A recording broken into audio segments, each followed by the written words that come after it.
you've been tuned into All-Star Weekend the past few years, chances are you know Mac McClung. But 99% of viewers have no clue who this guy really is. I mean, he's just a dunker, right? Wrong. What's funny is, Mac doesn't even dunk that much in game, but he gets to the rim with ease, shooting over 60% at the rim in each of his 4 G League seasons, which is flat out ridiculous. And he can finish at the rim in so many different ways, which is no surprise when you look at the way he trains, which I'll show you guys later in the video. He's got the intangibles too.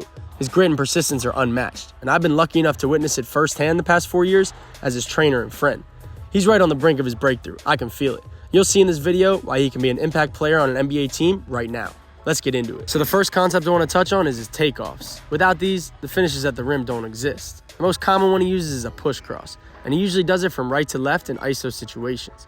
Key here is to relax a bit, lulling your defender to sleep, and then quickly crossing over to burst by your defender. And what's crazy is, the defense probably knows it's coming. That's what makes the greats who they are. It's the Kobe baseline fade, the AI cross. No matter what, it's going to work. Now, not to get crazy with the comparisons, but Mac's quick burst has a similar effect. The next way you use the push cross is in ball screen situations, and what I call rejecting the screen. The reject is always option number 1, simply because the defense is set up for you to use the screen. Unless they ice it, of course, which is a topic for another video, and Mac gets super crafty with this. Just watch this next one here. Selling with a hand motion in his eyes, and then quickly using a push cross to go the opposite way. This is something we can train, and excuse the video quality here, this is before I have my guy Nate behind the camera. But like, what's your first option? I'm trying to get you guys to think the game. Like, look if he rolls? No, watch, I'll show you. All right. Say he's guarding me, you're good. This is high level stuff. I'm coming off, right? We're live. Ready? Come on. Reject it. So my first read always is reject. Why? Well, what's the defense setting up to do? Get around the screen. Yeah, but what about the big man? He's getting ready to hedge. So if I can fake and go that way, it's always read number 1.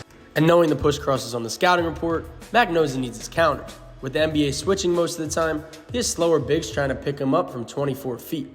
His go-to is this behind-the-back pullback to get separation. And with every burst, Mac is equally as good at decelerating. Right when the big overslides, he pumps the brakes and rises up. Moving on from the push cross, his next takeoff is a hezi, or what I call a trigger step. And Mac keeps it pretty simple, usually taking a couple dribbles to size the defender up, then once he sees them flat-footed, he takes off. You'll notice some key details here. The first one is his eyes are almost always at the rim. This causes the on-ball defender to slightly react, and the rest is history. The next key is propelling off his back foot, and while a lot of coaches discourage this, it's how the best athletes in the world accelerate. That's why Olympians use starting blocks to take off. It's why Saquon Barkley takes a step backwards before getting a handoff, because that negative step, so to speak, is where we get our power from, and Mac uses it to his advantage, combining the hesitation with his already lightning-quick first step. And that's a recipe for a lot of buckets. Final way he takes off is by varying his speeds and heights. He uses a hip swivel here to go from slow to fast, which allows him to get downhill for a slide-by finish. Then you'll notice on this one he starts up high, and then quickly explodes low to beat his defender. Again, he's super relaxed, almost at a complete stop, then he accelerates with it between the legs. Moving on, once Mac breaks down his primary defender, he continues his driving path in one of the most unique ways I've seen. And a staple of that is motion steps. These are the steps the ball handler takes while the ball is floating in the air, essentially running with the ball. While it may look like a travel, it's not. So let's slow it down and zoom in. You'll notice Mac takes 2 extra steps before taking a second dribble. What's crazy is, I don't even think he means to do this. But hey, whatever works. And lucky for him, the defense still hasn't figured it out. So it's almost like its own little cheat code. Next, what most players are lacking, and that's the skill of cutting. Mac's one of the best cutters I've studied. Why? Because cutting is all about patterns, and Mac has those mastered to a T. Whether it's a backdoor cut, or noticing the defender's heads turn and 45 cutting on the baseline drive. And vice versa, on a middle drive, the baseline cut is there. And don't fall asleep, because he'll catch lobs too. That leads us to our final topic, his uncanny ability to finish at the rim. We'll start with his pickups, and Mac is super basketball strong, using a tuck pickup here to get through the defender. And on this next one, using what I call a low pickup sweep up, picking the ball up low and sweeping his arms up to draw contact. And then on this one, using a second dribble and a low pickup to get through the gap and finish. And then there's the swing step, a great option to add some finesse and misdirection. Mac uses these in transition most times when he's at high speeds, but despite attacking like a running back in the red zone, he's almost always able to maintain balance and finish. Now, if y'all could take anything from this video, it should be this finish right here. It's called the Pinoy step, and Mac has mastered it. Does it in a variety of ways, like this one going all in one motion and faking the lob, or this one where he slows down and then when he fakes, quickly bursts to the rim. The main action he uses this in is in ball screens, because it's a great way to get the drop big to react, but it can also be used coming off a pin down when you curl. Or off this zoom action, essentially playing 2v2 in the middle of the floor. It's near impossible to stop because of the endless options. Now that the defense is used to the fake, it actually opens up the lob even more. And finally, attacking a closeout, you already know he's using the Pinoy step against the rotating defender. The next part of Mac's finishing is his touch. He's great at getting it high off the glass with either hand. This is a must-have for all small guards at higher levels. He has a few go-tos, like this hook right here. He also loves this no-gather finish, where he never picks the ball up with two hands. This allows us to keep the ball away and protected from hand swipes. It also serves as a way to be unpredictable. This is something we can train. Check out this clip from our online platform. Mac McClung has been doing this one a lot, where he goes dribble 1-2, right up, no gather. The second one would kind of be like a scoop. So I'm here, 1-2, scoop up high off glass. Oh. Here's a clip from our summer workouts, and Mac does the same exact shot in the game, which is pretty cool to see. Another one Mac loves to use is the Euro step, and while typically pretty basic, he adds his own flair. Key on this is really selling middle, so you'll see he does a hard dribble before Euro stepping back. And don't forget the strength he has. If the defender overslides on his drive, he's going to absorb the contact and get into a bump Euro step. I mean, this one's ridiculous, and a testament to Mac's work in the weight room with his dad. Finally, I'd be remiss if I didn't highlight his body control at the rim. The most impressive to me is how he attacks a walled up big, and he's fearless, but I want you to notice the little details here. Look at the ball manipulation, the hang time, the absorbing of the contact, the explosive jump. All these ingredients combined allows him to finish like this, and this one's just flat out ridiculous.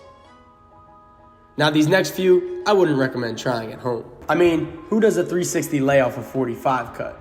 Or off a baseline drive? It's just something you can't teach. Mac is special, man. But for all the athleticism, Mac is equally as equipped with the traditional fundamentals. He loves getting to 2 feet and has a variety of solutions. Whether it's a spin here, or what we call a foot throw, followed by a step through. This one using a more traditional jump stop and a shot fake, he's got it all.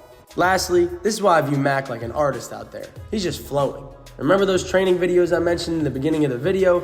Well, Mac worked on all these situations in a live setting with us this summer.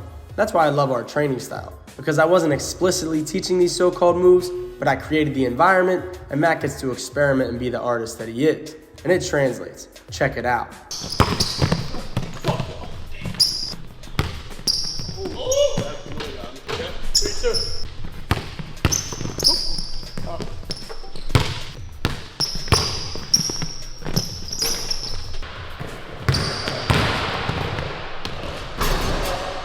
Right coming.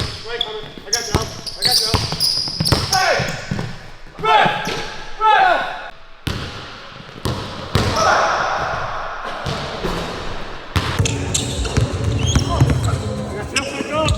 Validate. Right. Hey, that's the one. Come up. Get up.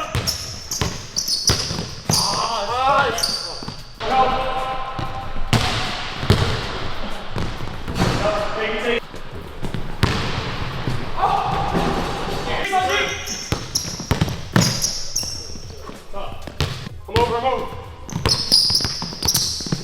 Squeeze it. That's it. Left. I'm out behind you, Jake. Help left.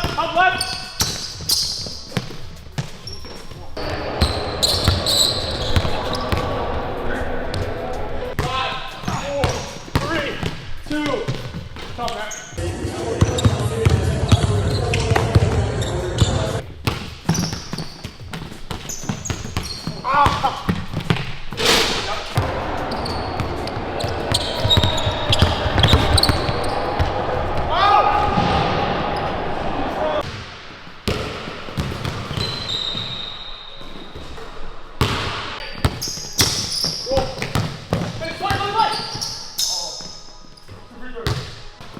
Help behind you. Yep. Blitz. Come there.